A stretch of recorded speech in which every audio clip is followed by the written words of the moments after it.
Like the guy that they cast for, yeah, he was perfect. You know, he was fit. You know, like an acrobat would be. He was really handsome and good looking, like Robin in the comics. You know, like he had his share of attention. You know, I mean, I just made a couple jokes because of the earring thing. I was like, you look a little too friendly with that going on. You know, you look like you playing for both teams.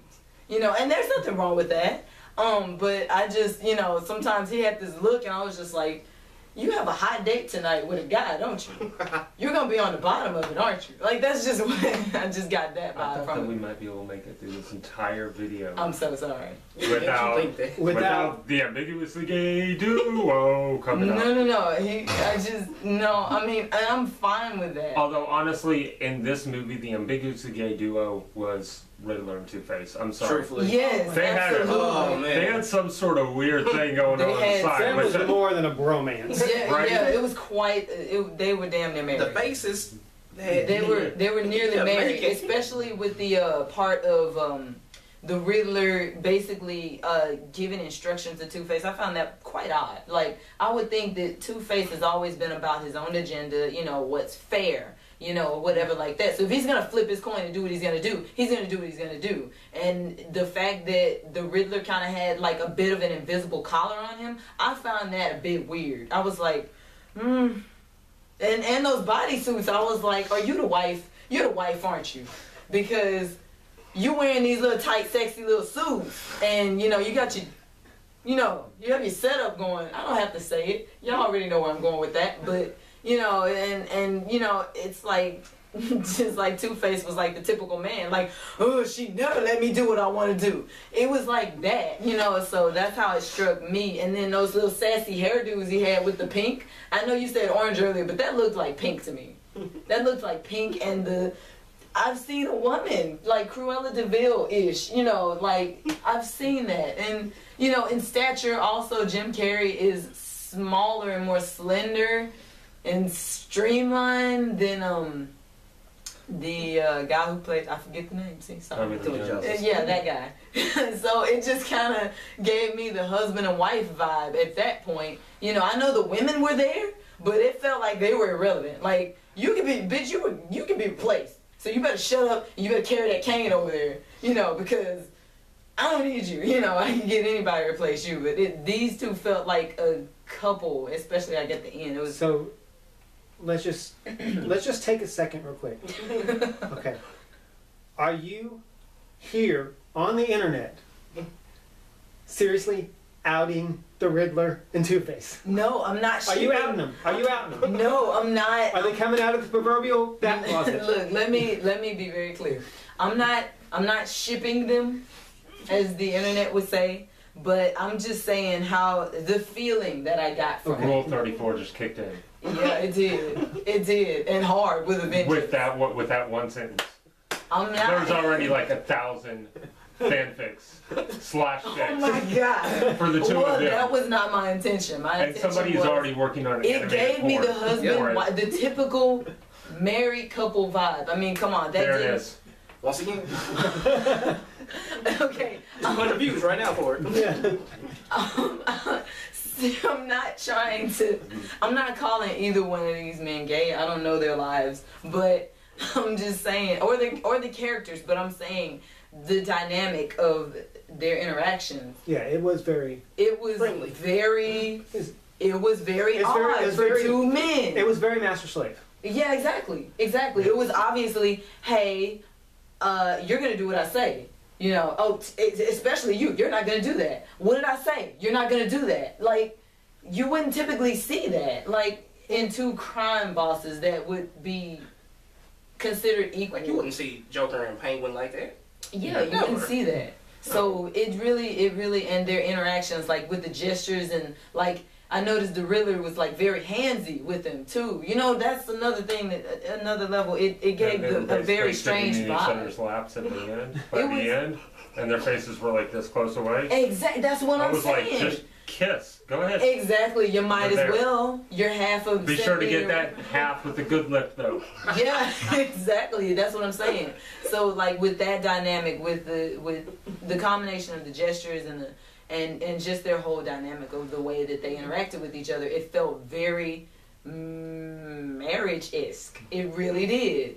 And it was obvious, you know, what role was, you know, this guy feels like he knows everything. He's moody. He controls the situation. This guy, he's kind of like the Braun, and he kind of, you know, when this person says no, he chills in the cut. He does what he's told. You know. So it's, you know, it's just like, you know. I'm glad you said that, because it kind of brings me to something that you touched on earlier. The whole logic, you know, the feel of how the story should go. The whole logic of it. Things were so off. Oh yeah. Things were just seemed like it's like you wanted to do, you know, things Tim Burton's way, but it was like, instead we're gonna go with the comic way, and like the whole thing with the safe. All of us sitting here knowing that if you really want to kill Batman, you had a great opportunity because you locked him in a safe. You got him about what, a good 40,000 feet in the air or so, something like that. It's not that high, but it's a good. Probably a couple hundred at least. Okay, Yeah. that's enough to kill a man in a steel box With acid. with acid. Yeah. You use his hearing aid to get out, which I have never No. seen a bank vault with a combination inside. Have you? No. Mike? That would. Every time I've been locked in one, I ain't seen one, so you know. That's not a thing. Oh, That it would is not not a work. thing. No. It's just certain things were just out of place. The thing that almost killed him was gravel. Right. The most harmless thing ever. It was like Fruity Pebbles on top of that. It wasn't even hardcore. I could see it was like Robin concrete. can rappel down from a rope that we have no idea where he got it from. Reach in like half. He didn't even. He had like what, half a wrist in. Yeah. Grabs his hand and pulls him out. And Batman's all like, and then he yells at him for saving his life. Dumbest thing I ever heard. What are you doing out there? Saving your ass? Well, don't do that anymore. Let me die. Fine. Like, just certain gadgets, certain things just didn't match up. None of the gadgets made sense in this Okay, movie. Oh my It really god. didn't. Like, They were, How many batarangs can you have on your belt? right? He had two in his wrists, like attached, and he Missed. couldn't even use it the first time. And seriously, did he like go and get that and reload it? Because he used it later on. Again, It just reloads automatically, I I guess. guess I think how much room is there in that bat suit? It looks pretty skin tight. Right. Yeah. Okay, did you see how deep that pit was? And they were at the very bottom Yeah. by the time it was over. That's probably good, at least, what, 100 feet? yeah, Estimate roughly. at least. So, How does he have 100 feet worth of cord? Yeah, exactly. Metal wiring in his bat suit. that's why they go with the grappling gun right there. That's Right? But see, here's another thing. I mean, And what kind that's of burn would you have by getting all that? Just... yeah, exactly. And then also the thing about it is that they just include hammer space randomly into this because we had the joke of while we were watching the movie. He was using Two-Face's coin thing against him, and he just reaches behind him. There's like no compartments on the belt. It's just a belt. So he reaches behind him and grabs like 30 coins, just a handful of coins, and throws them. Silver and then- dollar size coins. Yeah, exactly. That Big takes a old, lot. ridiculous, redonkulous coins. Like And how 30 do you of them. not hear that jingling in your pocket? Exactly. That's another thing. And There's no someone, pockets. someone, I forgot who it was. I don't even know. Someone asked, "Where'd he get those from?" I was thinking that, and I immediately just answered with butthole, because. I mean, let's think about it. In real life, you can't just think of something and then reach behind you and magically pull it out. You have to keep it somewhere. And that's the only thing I can think of. Like, there was no we never see back pockets on the bat suit. No, And if we because they did- showed his ass. Exactly. They showed plenty of it. Oh, Yeah. I saw. They showed it right before he went. There's no Yeah, pockets. there's no like pockets. there's no like fanny pack, backwards wearing There's- fanny pack or anything. There's no Nothing. back compartments on the bat belt. There's just He doesn't butt. even have a utility So- belt in It's a belt. these That's movies. it. It's just a belt. So it's like he literally went into his butthole and pulled out all these coins. Now don't get me wrong, it worked with Tim Burton. because he, you know, kind of made it like it was yellowish. You know, it's still slim, but you'll see things like slide up to the buckle, and you know, okay, I gotta put this things right actually here. attached to it. There were compartments. There were things. You know, it were things that made you think, oh, okay, that makes sense. But with this, it's like, okay, I didn't see this there before, but I guess it's a line launcher, and he's gonna shoot, and he missed. Seriously. So shouldn't they fall? How do you miss with the grappling? How do you do that? With that. That's like Batman's #1 weapon. Yeah. That's his #1 thing. That's And like, he's it's like Batman 101. You go into class that first day to learn how to be Batman. Class 1 grappling gun. Yeah. Class 2, you're Batman. Exactly. Thank you. This guy. Oh, you'll learn the batarangs and everything else on the fly. Just go ahead and go. But to me, that just leads back to this whole Batman just being lost because he's standing there like, ping, and as soon as we see him shoot it, we're like, oh, he's about to do the thing, ping. How do I Batman? Robin was a better Batman in this movie. Exactly. That's what I'm saying. Really? That's what I'm saying, and that's sad. That's a sad statement to hear. Yeah. Because he got up on that island and he felt it start moving. He's like, I need to get to the top part. Yeah. So we did that. And Batman is Just sitting there. Batman is just like, wait. Right? So I'm Batman today. I love how Batman pointed out that he was going to go to the door that he saw, and Robin's just like, I don't care what you do. Good job. You found the door. You do whatever the hell you want, all right? I'm going to go, like, do your job. Yeah. It's like a bad Pokemon game. Batman found the door. Robin gets to the top, and Batman's like, how you do this? And Robin's just like, you can do it too. Just like, oh my God. And let's throw in another 60s throwback to that. Go ahead. Holy Rustic Metal Batman. Oh, yeah. When I saw that first time, I was like, okay, that's a nice nod because that was something he said. But that was lame even for Robin's sayings. But that was Robin back there, though, right? And then the fact that he had to explain it to Batman. And, you know, honestly, I liked that he did, because in the 60s show, Robin just said these nonsensical things that always started with holy.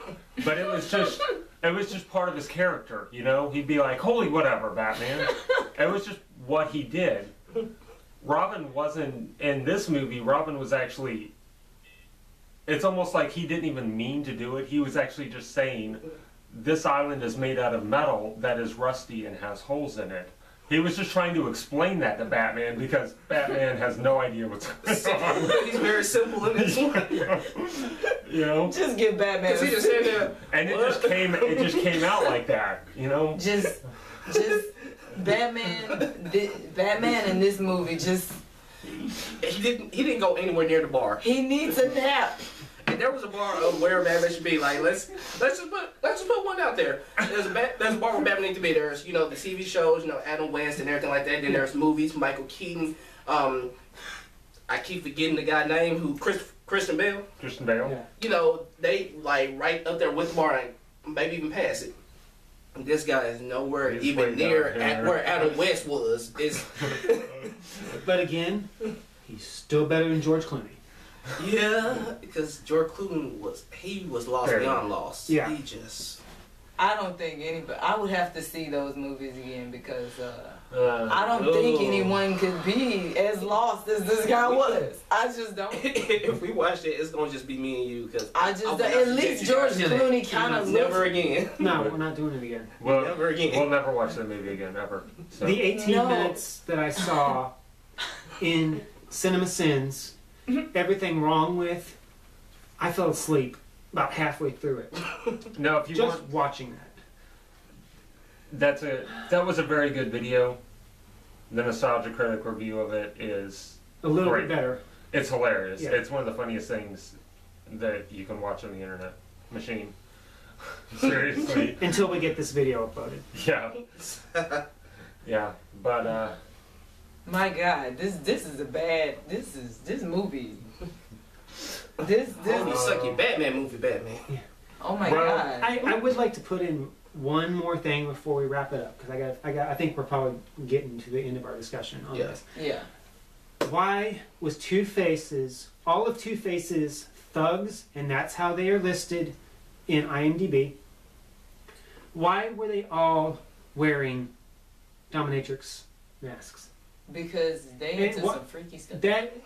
And like everything that was showing was pierced. Yeah. They had, I wouldn't be surprised if there was zips on there. And it just kind of makes me go back to maybe Two-Face always was a master type situation, in a master type situation. You know, we joke about the relationship between Two-Face and Riddler, but maybe the writers of this movie were a little more twisted than we give them credit for. Yeah. That's very possible. Because now that you bring that up, I could picture a dominatrix type situation where he is the masochist, honestly, because like he got that first taste of pain with the burnt face, and now he's just like, oh yeah, that's. And then look at his woman for his like, you know, scarred up dark side. Spice. Yeah. Oh, she's a dominatrix. Yeah, exactly. So she's just mean for no reason, but she loves it. You know. Yeah. You know what the mask actually reminded me of a lot, and not until I watched it this time did I make the connection. They actually look very, very similar, just different colors, to Deathstroke's mask from Green Arrow, which is another, besides the fact that it's another DC property, Green Arrow is in a lot of ways very similar to Batman. His character, spoiled rich boy who decides to become a vigilante. Just different reasons.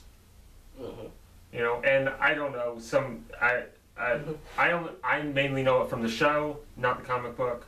I've been obsessed with the show for the past 2 years. But it's incredibly similar. Deathstroke's mask is yellow and black, and these were all red and black, because apparently that was Two-Face's color palette, was red and black. But, well, the helicopter, the yin-yang, was red and black too. So... And we've talked the past couple of episodes about the duality of man. One thing I will give Tommy Lee Jones, he did a good job with that split personality of, you know, evil, dark, his dark side and his light side. Now even his light side was not light by any means, but I thought that was another good example of the duality of man theme that runs throughout this entire series. True. Yeah. True. Very true. I think that's what Batman mostly always been about, you know, the choice of, like, every man. Because when you think about it, Batman is no different from, like, any of us. It's just somebody who had the money, the skills, and the technology to go ahead and do something about what he wanted to do. So when you really think about it, you know, it's always been choice. But Two-Face always been about, like, what, fairness. Yeah. And that's something that a man with choice always got to face. Right? Yeah. Whether this is fair or not. And though Two-Face decides with a coin, you know, Batman decides with his gut, I guess, right? Yeah. He seems to go by instinct, and instinct alone. You know? Yeah. I just, the one thing, like I touched on it earlier, the one thing that I have, I take issue with Batman is that he has this one set of rules and he applies it to everybody. Well, I feel like with certain people, there, you know, certain extreme situations where you have to make a hard choice and you have to go ahead and be the bad guy, because let's think about over the entire Batman series, how many people has Joker killed? Like, I feel like after, like, maybe the third or fourth time that you let him live and just locked him up, even though you know that he's gonna get back out again, he's gonna harm more people again, I feel like that kind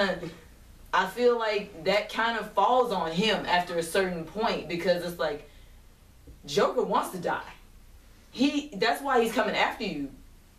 You two are on the same level, and he's not gonna stop. He's gonna keep doing this to get your attention. He's not gonna kill you because he wants you to kill him. Yeah. And until you do that, he's going to continue to murder and harm and, you know, maim other people. So with a situation like that, I understand his logic where he's saying, you know, today the Joker, you know, but where will it end? Like, that's not a door I'll be able to close. Well, it's kind of like, well, then you weren't ready to step into these shoes. then you need to step back into and just be Bruce Wayne then. Because if you're going to do it and you're going to protect Gotham, you need to protect it all the way. And this psychopath is one for the ages.